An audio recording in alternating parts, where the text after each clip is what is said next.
চাকরি করা টাকা দিয়ে কি আর বড় কিছু হওয়া যাবে? বড় কিছু হতে হলে ব্যবসা করতে হবে।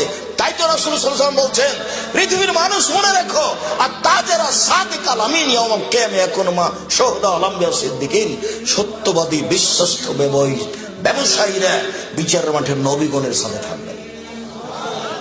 সত্যবাদী বিশ্বস্ত ব্যবসায়ীরা বিচারের মাঠে নবীগণের সাথে থাকবেন। আবার বলছেন, আর তিজারাত মাল কিদ ওয়াল হালাল, ব্যবসাতে অনেক সময় মিথ্যা কথা চলে আসে, ব্যবসা অনেক সময় কসম চলে আসে। এক কাজ করো, ফাসুবহু বি সাদাকা, কিছু দান খেরাত করতে থাকো, ওটা মিটে যাবে। মুহাম্মদ সাল্লাল্লাহু আলাইহি ওয়াসাল্লাম বলছেন এইভাবে। তাহলে উনি কি করে খেতে বললেন বলেন তো দেখি? ব্যবসা করে খেতে বলেন। আল্লাহ বলে, কবুতর রে, কিয়ামত পর্যন্ত তোর বাসা বানানোর চিন্তা থাকবে না। আজকে কত কষ্ট করে খড় কোটাটা নিয়ে বাসা বানাইলি, কিয়ামত পর্যন্ত তোর বাসা বানাইবো আমার মাকড়া, এই দুনিয়ার মধ্যে শ্রেষ্ঠ মাকলুকাত। এই জন্য কবুতরের বাসা মানুষে বানায়। তো অনেকে বলেন যে কবুতর যারা পালে এদের মাথায় ছিট আছে, পাগল। হ্যাঁ ভাই, ঠিকই বলছেন। আমরা যারা কবুতর পাগলা আছি, আমরা আসলেও পাগল।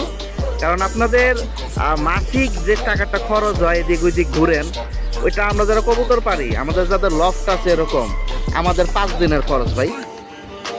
তো যারা কবুতর পালে এদের সাথে লাগতে আসছেন না, কারণ অনেক সময় দেখি যে অনেক ধরনের কথা বলেন কবুতর পালকদের নিয়ে। তো বুঝতে শুনে কথা বলার চেষ্টা করবেন, কারণ তারা যে পরিমাণ কবুতরের পিছনে টাকা খরচ করে, আপনি বিয়ে করলে 3টা পাওনা এসে পালতে পারবেন।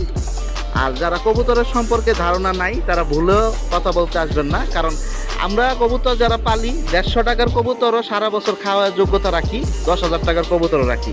কারণ কবুতর ফকিন্নির পোলা পালতে পারে না, কবুতর পালে রাজা বাদশারা। চাকরি করা টাকা দিয়ে কি আর বড় কিছু হওয়া যাবে? বড় কিছু হতে হলে ব্যবসা করতে হবে। তাই তো রাসূল সাল্লাল্লাহু আলাইহি ওয়াসাল্লাম বলছেন, পৃথিবীর মানুষ মনে রেখো, আর তাজেরা সাদিকাল আমিন ইয়াউমাল কিয়ামা ইয়াকুনু মা শুহাদা ওয়াল আমবিয়া সিদ্দিকিন, সত্যবাদী বিশ্বস্ত ব্যবসায়ীরা বিচারের মাঠে নবীগণের সাথে থাকবেন। সত্যবাদী বিশ্বস্ত ব্যবসায়ীরা বিচারের মাঠে নবীগণের সাথে থাকবেন। আবার বলছেন, আর তিজারাত মাল কিদ ওয়াল হালাল, ব্যবসাতে অনেক সময় মিথ্যা কথা চলে আসে, ব্যবসা অনেক সময় কসম চলে আসে। এক কাজ করো, ফাসুবহু বি সাদাকা, কিছু দান খেরাত করতে থাকো, ওটা মিটে যাবে। মুহাম্মদ সাল্লাল্লাহু আলাইহি ওয়াসাল্লাম বলছেন এইভাবে। তাহলে উনি কি করে খেতে বললেন বলেন তো দেখি? ব্যবসা করে খেতে বলেন। আল্লাহ বলে, কবুতর রে, কিয়ামত পর্যন্ত তোর বাসা বানানোর চিন্তা থাকবে না। আজকে কত কষ্ট করে খড় কোটাটা নিয়ে বাসা বানাইলি, কিয়ামত পর্যন্ত তোর বাসা বানাইবো আমার মাকড়া, এই দুনিয়ার মধ্যে শ্রেষ্ঠ মাকলুকাত। এই জন্য কবুতরের বাসা মানুষে বানায়। তো অনেকে বলেন যে কবুতর যারা পালে এদের মাথায় ছিট আছে, পাগল। হ্যাঁ ভাই, ঠিকই বলছেন। আমরা যারা কবুতর পাগলা আছি, আমরা আসলেও পাগল। কারণ আপনাদের মাসিক যে টাকাটা খরচ হয় এদিক ওইদিক ঘুরেন, ওইটা আমরা যারা কবুতর পারি, আমাদের যাদের লফট আছে এরকম, আমাদের 5 দিনের খরচ ভাই।